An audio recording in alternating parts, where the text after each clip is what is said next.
Hello, I am the alien that invented equations. No, he's not. Silly. It was a mathematician somewhere. But we are excited because we are in almost, I think, our favorite part of Math 8. Oh, yeah. We love solving these equations. Get us into geometry, we go crazy. But this is fun. A lot of fun, and you'll need it forever. Solving equations is the basis of all math. It just goes on all the way into college and whatever. Beyond, yes. So the reason we learned all that vocabulary is so that we can solve equations. This is the fun. I'm telling you, this is the fun. So we're going to start with one-step equations, then we're going to move to two-step equations, then we're going to get to multi-step equations, and then we're going to do some tricky, fancy equations. And by the time you're done with this, I guarantee you that your first semester of Algebra 1 in the bag. So the way you solve one-step equations is you use inverses. And we talked about inverses before. What does inverse mean? It means the opposite. The opposite. Right. It cancels things out. So the opposite of addition is Subtraction. and the opposite of multiplication is Division. and vice versa. Yes. Right? So when you are getting ready to solve an equation, you are going to draw one vertical line through the equal sign, separating the left from the right. Okay, this is going to help you keep things organized. Trust us, one line. Then the next thing we have to do is identify where our variable is. So if you notice, our variable is y, and it's on the left. So our goal when solving equations is to get that variable all by itself. So we need to look around it and see what's bothering it or what's causing it not to be alone. Right next to it is a +6. So we're going to have to move that over to the other side of the equation. So how do we do that? How do we get the opposite of +6? We subtract 6. Absolutely. Now, it's important, as Ms. Benson writes this down, to remember that whatever you do to one side of an equation, you must also do the exact same thing to the other side of the equation. And the more you take the time to write things out like this, the easier it's going to be. So we're going to say y is going to move down. +6 minus 6 becomes 0, so it cancels out. Then we're going to do 20 minus 6, which gives us 14. So we have solved a one-step equation, and y, the variable y, is equal to 14. So we're going to jump right over here, and we're going to check that, okay? Do you remember when we were doing evaluating expressions? So we know that y equals 14, correct? So here we're going to put parentheses. We're going to plug in our 14. Add 6, and we're going to see if indeed this is true. Yep. So I'm going to jump to my calculator, and I'm going to do 14 plus 6, and what does that give me? 20. And is 20 equal to 20? Yes. Yes, it is. So that means that we have checked, we have solved, and we have checked our equation, and we are absolutely correct. So when we solved our equation, we were just figuring out what number we could put in the place of y to make this true. And then when we checked it, we were just making sure that our answer was right. There's also a way to check your equations to see if they're right on Desmos. I think we should do it. And we are. So we're going to put that here. And the first thing we're going to type in is y equals 14. And on our next line, we're going to actually type in the original equation exactly the way it was.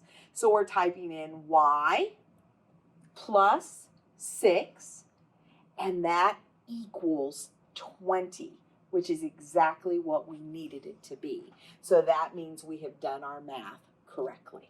Excellent. Very good. All right, so we're going to do 3 more examples for you. If at any point you need to pause and break down what we're doing, that's fine. But we're going to move a little bit quicker so we don't keep you here all day. Right. Okay, all of my equations start the same way. I'm going to draw a vertical line.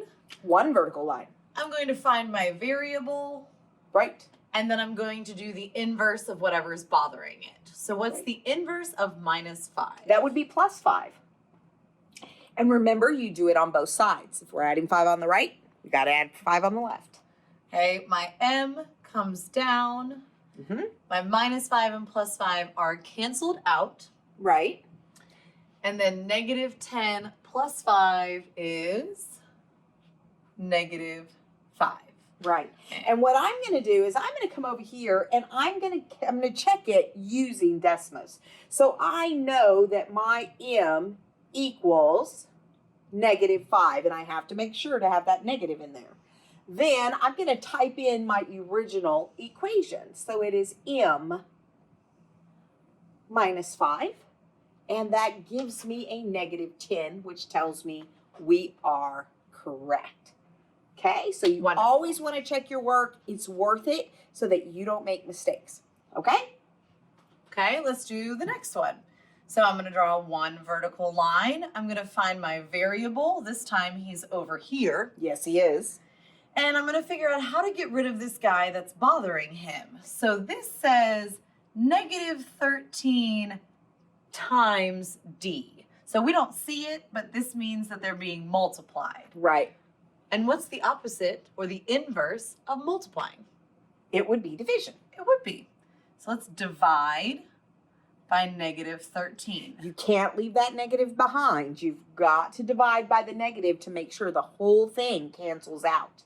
So I'm going to come over here and I'm going to start with 26 divided by negative 13, which gives me a negative 2.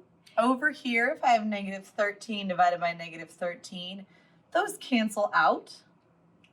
And give you 1, and all you end up with is a d. So negative 2 equals d.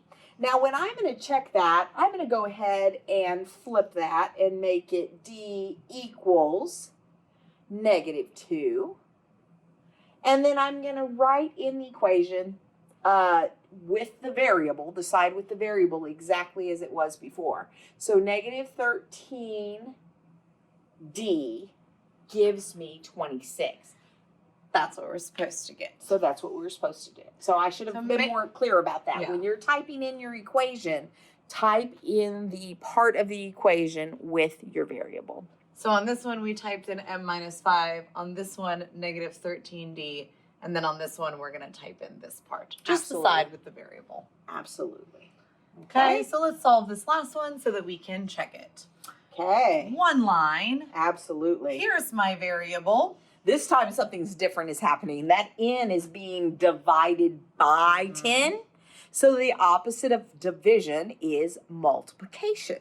Again, you're going to have to do that on both sides. So when we write that we are multiplying by any number, we're going to use the dot multiplication symbol, and we're going to write it beside. Not underneath. We're going to write it beside.